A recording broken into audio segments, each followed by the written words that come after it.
పైగా ఉన్నాయి. అందరికీ నమస్కారం. బాన్సువాడతో నాకు 40 ఏళ్ళు అనుబంధం.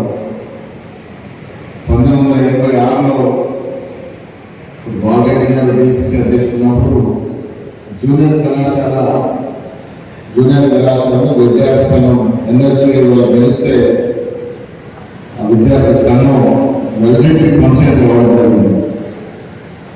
86 నుంచి ఇప్పటి వరకు నిరాటకంగా బాన్సువాడ ప్రాంతంతో అనుబంధం. ఇలా మీ గుర్తుపెట్టగా రాష్ట్ర కాంగ్రెస్ కమిటీ అధ్యక్షుడిగా మొదటిసారి ఇక్కడికి రావడం, నరేందర్ రెడ్డి గారికి ఓటు వేయాల్సిందిగా విజ్ఞప్తి చేయడానికి నేను రావడం జరిగింది. మిత్రులారా, బాన్సువాడ కాంగ్రెస్ ప్రత్యేక చరిత్ర ఉంది. బాన్సువాడ ఎక్కువ శాతం రైతాంలో వ్యవసాయం చేసుకొని ధనాగారం నింపేటువంటి ప్రాంతం ఇది. పచ్చని పైర్లతో ఎప్పుడు కట్టకట్టే ప్రాంతం. ఇక్కడ పోచారం శ్రీనివాసరెడ్డి గారు ఇక్కడ శాసనసభ్యులుగా ఉన్నారు. సుదీర్ఘమైనటువంటి రాజకీయ చరిత్రలో నాయకులు కాంగ్రెస్ పార్టీకి చేదోడు వారిలో ఉన్నటువంటి సందర్భం. మిత్రులుగా ఇవాళ గ్రాడ్యుయేట్స్ ఎన్నికల్లో చాలా సమయంలో కొన్ని విషయాలతో పంచుకోవాల్సిన అవసరం ఉన్నది. తెలంగాణ మనం ఎందుకు తెచ్చుకున్నామని మీ అందరూ తెలుసు. ఏళ్ళ కళ ఆనాడు కరీంనగర్ సభలో సోనియా గాంధీ గారు ఇచ్చిన మాట ప్రకారం సాకారం చేసిన సందర్భంలో తెలంగాణ వస్తే మా బిడ్డలకు ఉద్యోగాలు వస్తాయి, మా మనవరాలకు ఉద్యోగాలు వస్తాయి, మా కుటుంబాలు బాగుపడతాయి. మీకు తెలుసు, ఒక కుటుంబంలో ప్రభుత్వ ఉద్యోగం వస్తే ఆ కుటుంబం యొక్క స్థితిగతులు ఏ రకంగా మారుతాయి. ఆ రకంగా ఆశించి మనం తెలంగాణ తెచ్చుకున్నాం. అలా తెచ్చుకున్న తెలంగాణ 10 ఏళ్ళు పాలించినటువంటి గత పాలకులు ఎన్ని ఉద్యోగాలు ఇచ్చారో మీరు ఒకసారి లెక్కేసుకోవాలి. కుటుంబంలో ముఖ్యమంత్రి పదవి, 3-4 మంత్రి పదవులు, పార్లమెంట్ ఎమ్మెల్సీ పదవి తప్ప తెలంగాణ కోసం ప్రాణాలర్పించిన కుటుంబాల్లో ఉద్యోగం ఇవ్వాలనే ధ్యాస, ఆ సోయి కేసీఆర్ లేకుండా పోయింది. 10 రాష్ట్రాలను పాలించి ఇచ్చినటువంటి ఉద్యోగాల సంఖ్య దాదాపు 50,000 మాత్రమే. అంటే సగటున సంవత్సరానికి 5,000 ఉద్యోగాలు మాత్రమే ఇచ్చినాం. మనం అధికారులకు వచ్చి మీ అందరూ కృషి, ముఖ్యంగా కాంగ్రెస్ పార్టీ కార్యకర్తల యొక్క శ్రమ వల్ల, ప్రజల ఆశీర్వాదం వల్ల 2023 డిసెంబర్లో కాంగ్రెస్ పార్టీ అధికారంలో వచ్చింది. రేవంత్ రెడ్డి గారు ముఖ్యమంత్రి అయినారు. మిత్రులను ఏదైతే ఆశలతో తెలంగాణ తెచ్చుకున్నాం, ఆశలు పూరించే పనిలో 9 మాసాల్లోనే మనం 56,000 ఉద్యోగాలు ప్రభుత్వ ఉద్యోగాలు ఇచ్చాం. ఇది గ్రాడ్యుయేట్ ఎన్నికల మీటింగ్ కాబట్టి ఉద్యోగాలను చెప్తాము. 56,000 ఉద్యోగాలు అంటే సగటున నెలకు 5,000 ఉద్యోగాలు వచ్చారు. బీఆర్ఎస్ వాళ్ళు సంవత్సరానికి 5,000 ఉద్యోగాలు వస్తే మనకు నెలకి 5,000 ఉద్యోగాలు వచ్చాము. 56,000 ఉద్యోగాలే కాదు, ఇలా రేవంత్ రెడ్డి గారి ప్రభుత్వము, కాంగ్రెస్ ప్రభుత్వము చిత్తశుద్ధి ఏంటంటే ప్రభుత్వ పరంగా ఈ రాష్ట్రంలో ఉన్న న్యాయమైనటువంటి ఖాళీలను కూడా పూర్తి చేయాలి. అది 1,00,000 ఉద్యోగాలు కావచ్చు, దాటచ్చు కూడా. కానీ ఖాళీగా ఉన్న ఉద్యోగాలను కూడా భర్తీ చేయాలి. ఎవరికి వస్తాయి ఉద్యోగాలు? పట్టభద్రాలు మీరు పీజీలు చేస్తారో, డిగ్రీ ఇంజనీరింగ్ డాక్టర్లు చేస్తారో, మీకోసం వేసినటువంటి ఉద్యోగాలు. ఇది కాంగ్రెస్ పార్టీ యొక్క చిత్తశుద్ధి. తెలంగాణ తెచ్చుకున్నటువంటి కారణం ఉద్యోగాలు ఎంత సంవత్సరాలు మన ఉద్యోగాలు మనకు వస్తే మన కుటుంబంలో బాగుపడే ఆశపడ్డారో ఆ దశగా కాంగ్రెస్ పార్టీ మాత్రమే పనిచేస్తూ ఉంది. దానికి కారణం మనం 9 మాసాల్లో ఇచ్చినటువంటి 56,000 ఉద్యోగాలు. దీంతో సరిపడేది లేదు. భవిష్యత్తులో ఇంకా 1000 ఉద్యోగాలు వస్తాయి అని ప్రభుత్వ పరంగా పిసిసి అధ్యక్షులుగా నేను మీకు వాస్తవం ఇస్తా ఉన్నాను. మిత్రుల భవిష్యత్తు మనది, భవిష్యత్తు చూడాలి. ఇవాళ ప్రభుత్వం మీది. ఇది నిరంకుశ పాలన చేసే కుటుంబ ప్రభుత్వం కాదు. ప్రజలతో ఎన్నుకోబడిన ప్రభుత్వం, ప్రజల కోసం పనిచేసిన ప్రభుత్వం. ఇది మీ ప్రభుత్వం అన్నమాట కూడా నేను సొంతంగా మనవి చేస్తా ఉన్నా. మీరు చూసారు ఎన్నికల ముందున్నటువంటి మనం అన్ని బాధ్యతలు డెవలప్మెంట్లో పోలుస్తూ ఉన్నాం. ఇలా బీసీల విషయంలో దేశ చరిత్రలో స్వాతంత్రం వచ్చిన తర్వాత దేశ చరిత్రలో ఏ రాష్ట్రంలో రానటువంటి కుల సర్వే ఈ రాష్ట్రంలో రాహుల్ గాంధీ గారి కళని సాకారం దశగా రేవంత్ రెడ్డి గారు కుల సర్వేకు కోరుకోవడం అనేది ఒక చరిత్రాత్మక ఘటన. కుల సర్వే చేయడం ద్వారా ఎవరు ఎంత ప్రకారం ఎంత నిష్పత్తి ప్రకారంగా పెంచారు. ఆ పెంచే క్రమంలో భాగంగా బీసీలు ఈ రాష్ట్రంలో 56% ఉన్నారన్న అఫీషియల్ డాక్యుమెంట్ మనకు విభుదమైన ఇది కాంగ్రెస్ కమిట్మెంట్. ఇవ్వడమే కాదు, ఇలా బీసీ మిత్రులు నిర్వహిస్తూ ఉన్నాం. అడుగడుగున వంశలకు పోయినా 10 ఏళ్లలో బీసీని ఎస్సీని ఎస్టీని అడుగుతుంది గత ప్రభుత్వం. ఇలా బీసీకి 42% రిజర్వేషన్ అసెంబ్లీలో బిల్లు పెట్టి చట్టబద్ధత తీసుకొచ్చే పని కూడా కాంగ్రెస్ పార్టీ చేస్తా ఉంటున్నాం. ఇది ఆశావాసి విషయం కాదు, స్థానిక సంస్థలే కాదు, వైద్య ఉపాధి కల్పనలో కూడా ఈ 42% కాంగ్రెస్ ప్రభుత్వం బీసీలకు ఇస్తుంది. ఇది కాంగ్రెస్ కమిట్మెంట్ మాట్లాడుతున్నాను. రైతులు ఎక్కువ ప్రాంతం ఇది. 10 ఏళ్లలో టీఆర్ఎస్ పార్టీ చేసిన రైతు రుణమాఫీ 27,000 కోట్లు మాత్రమే. మనం 11 మాసాల్లో చేసిన రుణమాఫీ 22,000 కోట్లు. 10 ఏళ్లలో 27,000 కోట్లు కన్నా 11 మాసాల్లో 22,000 కోట్లు ఎక్కువ ఒకసారి వేరు చేసుకోవాలి.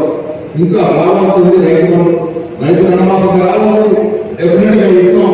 మిత్రులారా, కేసీఆర్ గారు సుదీర్ఘ సంవత్సరాలు నడిపి 10 ఏళ్లలో 6.5 లక్షల కోట్ల అప్పు మన నెత్తిన పెట్టిపోయాడు. 65 ఏళ్ల కాంగ్రెస్ టీడీపీ పార్టీలో 16 మంది ముఖ్యమంత్రులు మారితే మన అప్పు 65,000 కోట్లు మాత్రమే. ఈయన గారు 10 ఏళ్లలో 6 లక్షల కోట్ల అప్పు వేసి మొత్తంగా 7 లక్షల కోట్లకి ఇలా మనం ప్రతి నెల 6,500 కోట్ల వడ్డీ ఇన్స్టాల్మెంట్ కడతా ఉన్నాము. 6,500 జీతపత్యాలు పోతే 5,000 ప్రభుత్వం అడుగుతా ఉంది. 5,000 కోట్లు ఇబ్బంది వచ్చిన ఉద్యోగాలు ఇవ్వడం మానంటే, రైతు బంధు వేయడం మానంటే, రుణమాఫీ వేయడం మానంటే, ఉచిత బస్సు ఇవ్వడం మానట్లేదు, ఉచితంగా 200 వరకు యూనిట్లు కరెంటు బిల్లు ఇవ్వడం మానట్లేదు, ఉచితంగా రైతులకు విద్యుత్ ఇవ్వడం మానట్లేదు. అన్ని కూడా సజావుగా ఒకటొకటిగా తీసుకుపోతా ఉన్నాం. డబుల్ బెడ్రూమ్ మాంసంలో ఒక పెద్ద బెడ్రూమ్ ఇచ్చినామా మనకు సిద్ధుతుంది కాబట్టి ఇంటిస్తా ఉన్నాము. 10 ఏళ్ళు ఒక రేషన్ కార్డు ఆ ప్రభుత్వాలు పోసినప్పుడు మనం రేషన్ కార్డు ఇస్తా ఉన్నాము. ఎందుకు చెప్తామంటే ప్రజలకు అవసరమైనటువంటి సదుపాయాలన్నీ కూడా దాంట్లో బీద ప్రజలకు ఉన్నటువంటి అవసరాన్ని కూడా తీర్చే దశగా కాంగ్రెస్ ప్రభుత్వం పనిచేస్తా ఉంది. ఇలాంటి సందర్భంలో వచ్చిన ఎమ్మెల్సీ ఎన్నిక నరేందర్ రెడ్డి గారు కాంగ్రెస్ అభ్యర్థి నరేందర్ రెడ్డి గెలవడం ద్వారా పనిచేస్తున్న ప్రభుత్వానికి క్షమాపణ ఇస్తే ఇంకా గట్టిగా పనిచేసే అవకాశం ఉంటుంది.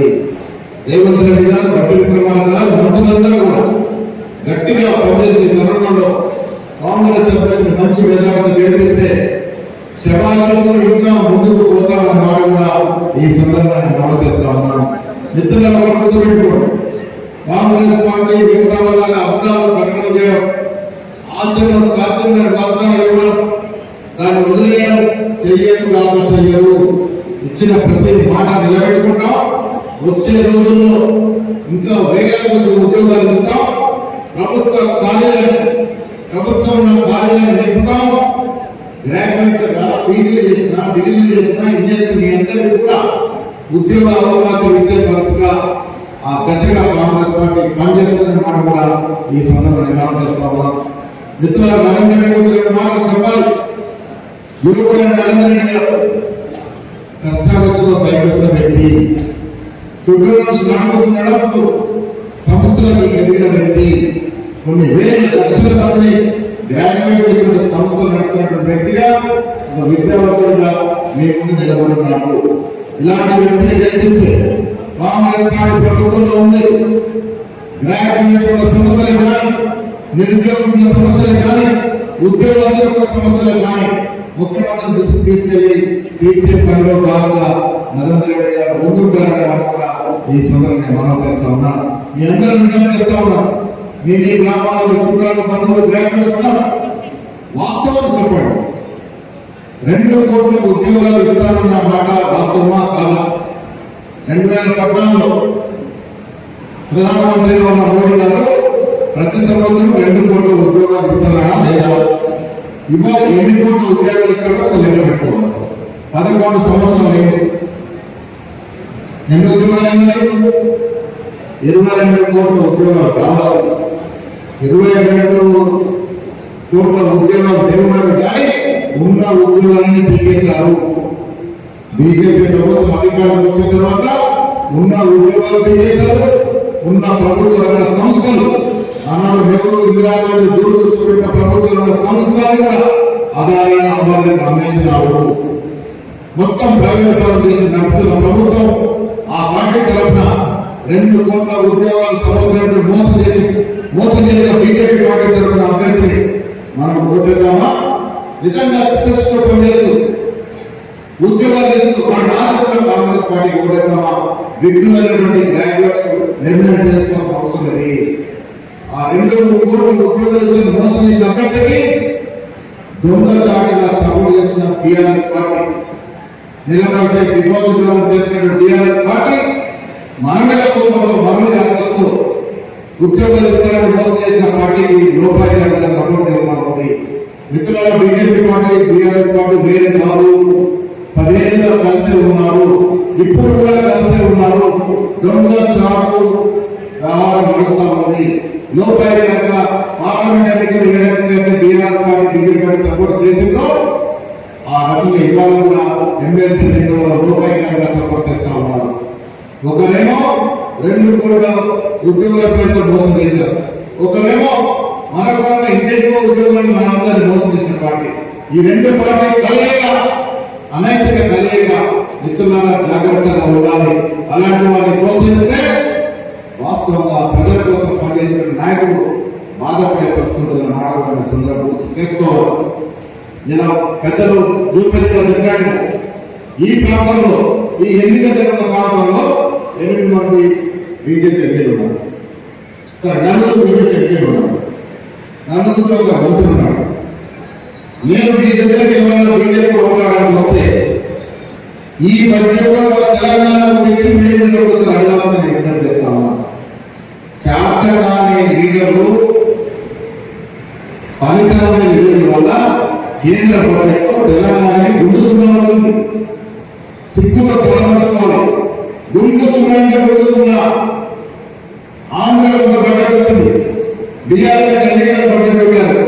కొత్తగా రాష్ట్రం ఏర్పడిన తెలంగాణకి ₹1 కూడా తేవడానికి చాలని ఈ 4 ఎంపీలు ఏ ముఖ్యమైన ఓట్లాడుతున్నారని అడుగుతా ఉన్నాను. మీరు ప్రశ్నించాలి.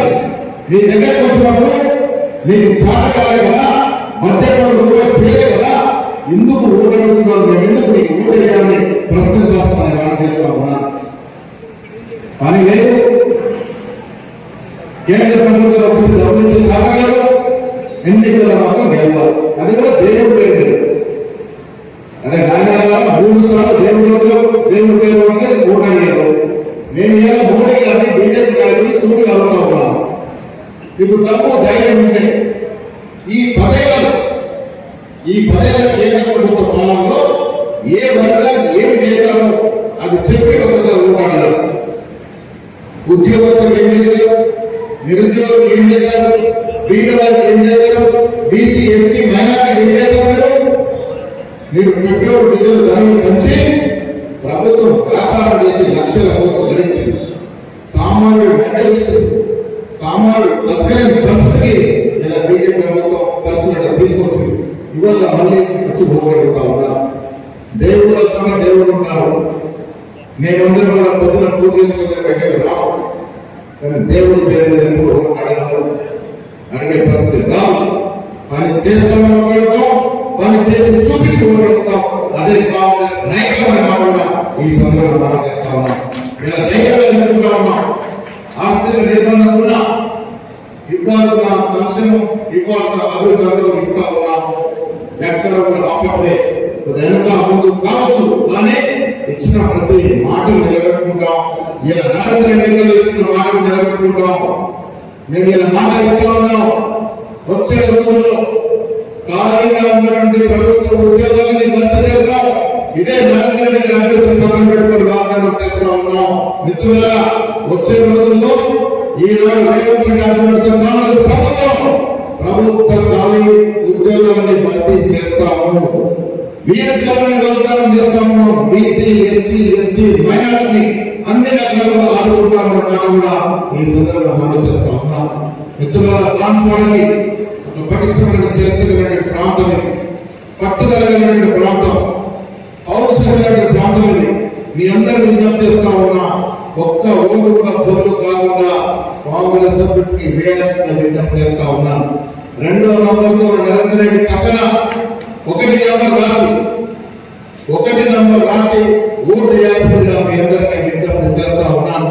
బాన్సువాడ అంటే కాంగ్రెస్ అంటే బాన్సువాడ మాదిరిగా 3000 చిల్లర ఎన్ని ఓట్లు 90% ఓట్లు కాంగ్రెస్ పార్టీకి వేయాల్సిందిగా ప్రతి కాంగ్రెస్ కార్యకర్త, అది గ్రామంలో మండలంలో ఈ ఓటు కాంగ్రెస్ పడే విధంగా ప్రయత్నం చేయాల్సిందిగా ప్రతి కాంగ్రెస్ కార్యకర్తని వేడుకుంటూ మీ అందరికీ మరొకసారి శుభాకాంక్షలు తెలియజేస్తూ, కాంగ్రెస్ పార్టీ రాష్ట్రంలో మీకు వెన్ను దండగా ఉంటుంది. మాకు ఎన్ని ఇబ్బందులు వచ్చినా ఇచ్చిన మాట తప్పకుండా వెనక్కి తిరగకుండా అన్ని కార్యక్రమాలు చేసుకుంటా ముందుకు పోదామనే మాట ఈ సందర్భంగా పెద్ద మెజారిటీతో మా మిత్రులు నరేంద్ర రెడ్డి గారిని గెలిపించాలని కోరుతూ